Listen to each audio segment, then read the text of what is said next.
नमस्कार प्रेक्षकांनो, ठरलं तर मग या मालिकेच्या आजच्या भागामध्ये आपण पाहणार आहोत की अर्जुन नारळ पाणी घ्यायला उतरतो आणि त्याचबरोबर मधुभाऊसुद्धा गाडीतून खाली उतरतात. मधुभाऊंना खाली उतरलेलं पाहून लगेचच महिपतची माणसं त्यांच्यावरती ट्रक चालवण्याचा प्रयत्न करतात. अचानकपणे जानकी तिथं येते आणि ती मधुभाऊंचा जीव वाचवते. मधुभाऊंना असा निरोप देताना सायलीला खूप रडू अनावर होतं, पण जानकी तिला समजावते. आता इकडे महिपत त्या गुंडांवरती प्रचंड चिडलेला असतो. एका गुंडाची कॉलर त्याने हातामध्ये धरलेली असती, तर दुसऱ्या गुंडाला त्यांनी पायाखाली धरलेलं असतं. महिपतनी त्या दोघांना चांगलंच धुतलेलं असतं. ते गुंड सफाई देण्याचा प्रयत्न करतात. अहो, तो एक व्यक्ती अचानक आला मध्ये, नाहीतर आम्ही त्या मधुकर पाटलाला चांगलंच घेतलंच होतं ताब्यामध्ये. दुसरा गुंड म्हणतो, अहो पण तो म्हाताऱ्याचा गेम आम्ही कधी पण करूच, पण त्याने सही केलेली चिठ्ठी आमच्याचकडे आहे.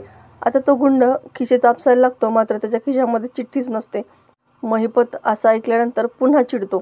तो हातातला कोयता घेऊन त्या गुंडाच्या डोक्यामध्ये घालणार तितक्यात नागराज त्याला थांबवतो. आधीच विलासच्या केसबद्दल ती साक्षी आतमध्ये जाऊन बसली. आता तू किडेमुंगे मारल्यासारखे माणसं मारत फिरणार आहेस का? आता प्रिया मनातच विचार करते की अर्जुनला या सगळ्याची खबर लागली असणार आहे आणि या सगळ्यांमध्ये मी सुद्धा आहे हे जर कळालं तर मग माझं काही खरं नाही. याच्यावरती आता एकच उपाय आहे, लवकरात लवकर माझ्या नावापुढे सुभेदार हे आडनाव लागलं पाहिजे. आणि ती गुपचूप बाहेर येऊन एक कोणाला तरी कॉल करते. आता इकडे अर्जुन आणि सायली गाडीने घरी जात असतात. त्याच वेळेस दोघे एकदम बोलतात की आपण या केसकडे थोडे दुसऱ्या दृष्टिकोनातून पाहायला हवं. दोघांचंही एकमत होतं. अर्जुन म्हणतो, आपण फक्त साक्षीने खून केला आहे याच दृष्टीने आपण तपास करत होतो, पण विलास बद्दल आपण सफिशियंट विचार केलेलाच नाहीये. म्हणजे तो क्रिमिनल होता, त्याचा क्रिमिनल रेकॉर्ड होतो इथपर्यंत ठीक आहे, पण तो जेव्हा आश्रमामध्ये आला तेव्हा त्याने जी काही माहिती दिली ती खरी होती की खोटी नव्हती ही पुन्हा एकदा क्रॉस चेक करायला हवी. आणि सगळ्यात महत्त्वाचं म्हणजे विलास आणि महिपत यांचं आधीपासून कनेक्शन होतं का हे आपल्याला फाइंड आउट करायला लागणार आहे. सायली म्हणते की मधुभाऊ तर पहिल्यापासून म्हणत होते की विलास हा महिपतचा माणूस आहे. आता इकडे प्रिया 2 मुलांना बोलवते आणि त्यांना अश्विनचा फोटो दाखवते. हा माणूस दिसला की माझी छेड काढायची असं ती सांगून ठेवते. तितक्यात अश्विन तिथं येतो आणि ते मुलं प्रियाची छेड काढण्याचं नाटक करतात. अश्विन त्यांना पाहतो आणि चांगलीच त्या मुलाची गचंडी पकडतो. ते मुलं म्हणतात की आता हिच्यासोबत लग्न तरी कोण करणार आहे, मग आम्ही आहोत की करायला. तेव्हा अश्विन चांगली एक कानाखाली लावतो आणि हिच्या लाईफमध्ये अगोदर काय घडले हे तुम्हाला कसं माहिती, असं अश्विन बोलतो. तेव्हा प्रिया मात्र चांगलीच घाबरते. इकडे सायली अर्जुनला विचारते की विलासने जे काही छोटे मोठे गुन्हे केले होते त्याची कागदपत्र तुमच्याकडे आहेत ना? पण मधुभाऊ नेहमी म्हणायचे की हा विलास महिपतचाच माणूस आहे. आता अर्जुन विचारात पडतो की महिपतने असं का केलं असेल. म्हणजे एखाद्या प्रॉपर्टीचे कागदपत्र मिळून त्याला काय मिळणार आहे? म्हणजे प्रॉपर्टीच्या मालकाची सही पण हवी असते, रजिस्ट्रेशन असतं, अशा भरपूर गोष्टी असतात. मग तरीसुद्धा महिपतने त्याचा माणूस तिथं कागदपत्र घेण्यासाठी का बरं पाठवलं असेल? आता सायलीला सुद्धा जरा संशयच येतो. इकडे प्रिया लगेच सारवासारव करते. अश्विन म्हणजे यांनी माझी सगळी माहिती काढली, माझा पाठलाग केला. अश्विन त्या दोघांच्याही कानाखाली ओढतो आणि थांबा, तुम्हाला ना आता पोलिसांकडे देतो असं म्हणून तो फोन करायला लागतो. तितक्यात प्रिया मात्र खूपच घाबरते आणि ते गुंड देखील घाबरलेले असतात. तेव्हा प्रिया इशाऱ्यानेच त्यांना पळून जा असं सांगते. तेव्हा ते दोघेही पळून जातात. अश्विन त्यांच्या पाठीमागे जायला लागतो, मात्र प्रिया त्याला थांबवते. आता प्रिया तिचं नाटक चालू करते. माझं एकदा नाही 2दा लग्न मोडले आणि म्हणूनच यांना वाटत असेल की मी कुणाच्याही आयुष्यामध्ये येण्याच्या लायकीचीच नाहीये.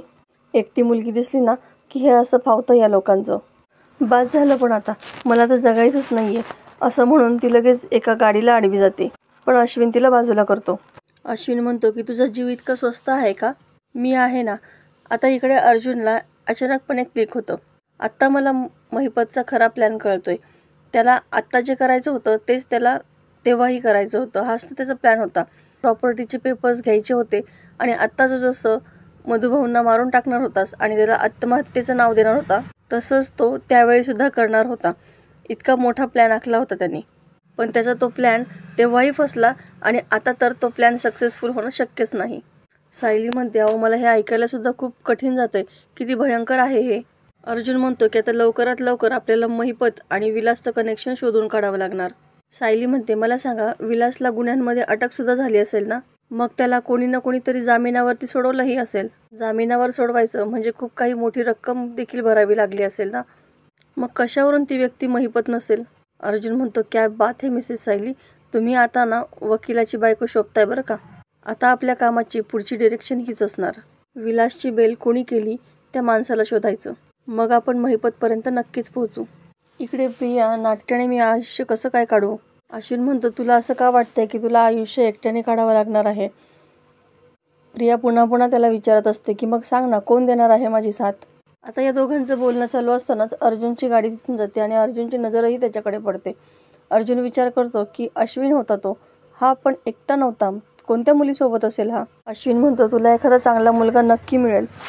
प्रिया म्हणते, कधी आणि कुठे. एखाद्या मुलीला लाथाडल्यानंतर कोण माझ्याशी का लग्न करेल. माझ्या कपाळावरचा स्टॅम्प दिसतोय का तुला, 2दा लग्न मोडलेली मुलगी. हा स्टॅम्प कसा पुसला जाणार, कोण पुसणार तो. आता प्रियाची नाटकं इकडे चालूच असतात आणि त्याच्या नाटकांना भुलून अश्विन म्हणतो की मी करेल तुझ्याशी लग्न. आता अर्जुन आणि सायली गाडी थांबवून अश्विनच्या दिशेने चालत असतात. प्रिया अश्विनला म्हणते की अरे, ही सहज बोलून जाण्यासारखी गोष्ट नाही, आपल्या आयुष्याचा प्रश्न आहे. अश्विन म्हणतो, हे सगळं इथे रस्त्यावर उभं राहून नको बोलायला, चल इथून. तो तिला घेऊन तिथून निघून जातो आणि त्याच वेळेस अर्जुन आणि सायली तिथे येतात. त्यांना तिथे कोणीच दिसत नाही. अर्जुन म्हणतो की मला झालेला हा भास तर नक्कीच नव्हता, इथे नक्की अश्विन होता, पण त्याच्यासोबत ती मुलगी कोण होती. ते दोघेही परत गाडीच्या दिशेने जातात. आता इकडे साक्षी जेलमध्ये असताना जेलमधल्या इतर बायका तिला त्रास देत असतात आणि त्याच वेळेस साक्षी काही कमी नसते. ती सुद्धा सगळ्यांना सांगते की माझ्या वाटेला जायचं नाही, मी कोण आहे तुम्हाला माहीत नाही, माझे अण्णा कोण आहेत हे तुम्हाला माहीत नाही. तेव्हा त्या बायका साक्षीला चांगल्याच धारेवरती धरतात. फक्त आमचं राज्य चालतं आणि आमच्याच म्हणण्याप्रमाणे तुला इथं राहावं लागेल. तेव्हा साक्षी मात्र चांगली हातबल झालेली असते. आता इकडे अर्जुन मधुभाऊंच्या केसचा विचार करत असतो. त्याने बोर्डवरती काही मुद्दे लिहिलेले असतात. तेव्हा बोर्डवर लिहिते, विलासला बेल मिळवून देणारी व्यक्ती. त्याचा संबंध आश्रमाचे पेपर्स आणि विलासची बेल यांच्याशी लावते. सायली अर्जुनला म्हणते की ही व्यक्ती जर समजली ना आपल्याला तर कदाचित महिपतपर्यंत पोहोचणं सोपं जाईल. अर्जुन खुश होतो आणि लगेचच चैतन्यला कॉल करतो. त्याला सांगतो की महिपतचं आणि विलासचं कनेक्शन आहे हे आपल्याला तर कोर्टामध्ये प्रूव्ह करायचे. विलासचं क्रिमिनल रेकॉर्ड आहे आपल्याकडे, पण आता आपल्याला हे शोधायचं आहे की विलासला कुठल्या केसमध्ये बेल मिळाली होती का आणि ती बेल विलासला कोणी मिळवून दिली होती. चैतन्य म्हणतो की ठीक आहे, मी आत्ताच इन्स्पेक्टर सावंताशी बोलतो आणि तुला अपडेट करतो. अर्जुन म्हणतो की फक्त एक पुरावा, महिपतचं आणि विलासचं कनेक्शन आहे हे जर एकदा कळालं ना तर त्या साक्षीचं बाहेर येणं तर सोडाच, पण या महिपतलाच आतमध्ये जेलमध्ये टाकतो मी. तर प्रेक्षकांना येणारे भाग अतिशय रंजक आपल्याला पाहायला मिळणार आहे. अशाच नवनवीन व्हिडिओसाठी चॅनलला सबस्क्राईब करा. नोटिफिकेशनसाठी बेल आयकॉन अवश्य दाबा. व्हिडिओ पाहिल्याबद्दल धन्यवाद.